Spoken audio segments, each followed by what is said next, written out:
Assalamualaikum warahmatullahi wabarakatuh. Selamat pagi, siang, sore, malam, dan teman-teman dan para dosen. Baiklah, saya akan membahas tentang siklus biogeokimia. Pertama, perkenalkan, saya Dila Mesita, lokal 3 Metodis Biologi, NIM 2010204017. Apakah teman-teman tahu apa itu arti biogeokimia? Pertama, saya akan membahas tentang pengertian biogeokimia. Biogeokimia berasal dari 3 kata, yaitu biologi, geologi, dan kimia. Artinya yaitu siklus biogeokimia adalah proses peredaran unsur-unsur kimia dari lingkungan ke komponen biotik dan kembali lagi ke lingkungannya. Proses ini terjadi secara berulang-ulang dan tidak terbatas. Secara umum, terdapat 4 jenis siklus biogeokimia, yakni siklus air, oksigen, nitrogen, dan fosfor. Pertama, saya akan membahas tentang siklus air. Siklus hidrologi merupakan siklus atau sirkulasi air yang berasal dari bumi kemudian menuju atmosfer dan kembali lagi ke bumi yang berlangsung secara terus-menerus.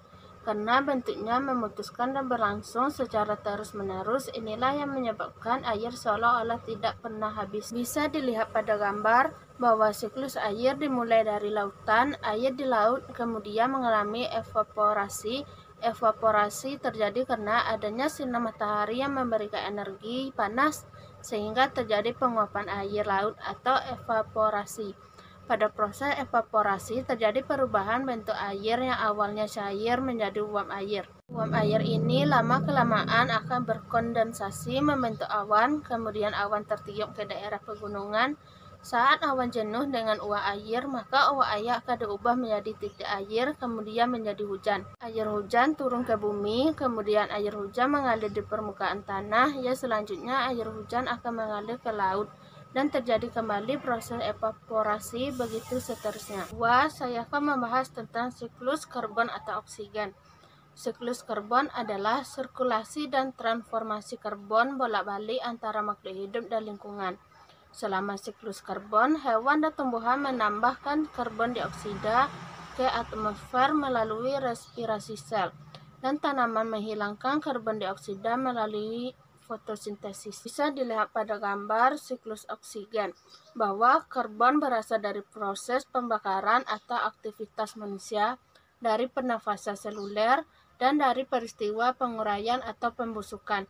CO2 berkumpul di atmosfer yang kemudian akan ditangkap atau diserap oleh tumbuhan untuk proses fotosintesis atau fiksasi CO2. Hasil dari proses fotosintesis ini glukosa, di mana glukosa ini dimanfaatkan atau dikonsumsi oleh manusia ataupun hewan atau herbivora. Selanjutnya, siklus nitrogen. Siklus nitrogen adalah proses di mana nitrogen dari atmosfer diubah menjadi bentuk yang dapat digunakan oleh tanaman dan hewan. Bisa dilihat pada gambar bahwa sumber nitrogen ada di udara atau atmosfer dalam bentuk nitrogen. Pertama, nitrogen yang ada di atmosfer akan difiksasi nitrogen oleh bakteri yang ada di akar. Contohnya bakteri akar yang ada pada tanaman, contoh kacang-kacangan. Kedua, oksigen yang ada di atmosfer akan diambil oleh bakteri fiksasi nitrogen untuk melakukan proses amonifikasi, yaitu perubahan nitrogen menjadi NH4. Terakhir yaitu siklus fosfor. Siklus fosfor dapat didefinisikan sebagai siklus biogeokimia yang memberikan gambaran tentang pergerakan fosfor dengan bidang ekosistem melalui litosfer dan hidrosfer termasuk juga biosfer. Dan yang terakhir yaitu siklus fosfor. Berdasarkan pada gambar bahwa sumber fosfor alami adalah batu. Kemudian batuan mengalami pelapukan dan berubah menjadi tanah, sehingga kandungan fosfatnya ada di tanah.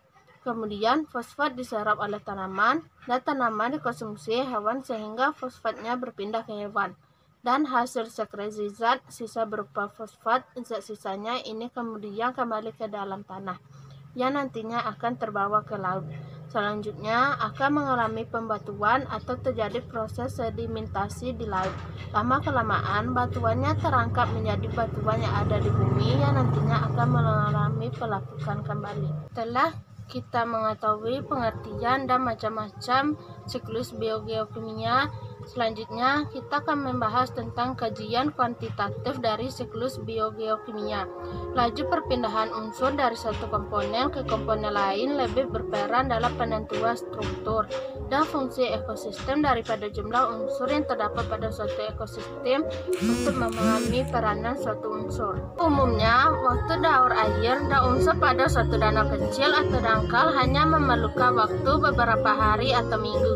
Sedangkan untuk danau besar memerlukan sampai berbulan-bulan waktu daur ulang. Selanjutnya, C yaitu siklus biogeokimia sedimen. Siklus biogeokimia sedimen adalah siklus di mana reservoir utama adalah tanah dan batuan sedimen. Oleh karena itu, unsur-unsur siklus biogeokimia sedimen terutama bersirkulasi melalui tanah menuju air ke sedimen. Pada dasarnya, siklus ini memiliki fase larutan dan fase batuan. Itulah pembahasan dari saya tentang siklus biokimia. Terima kasih. Wassalamualaikum warahmatullahi wabarakatuh.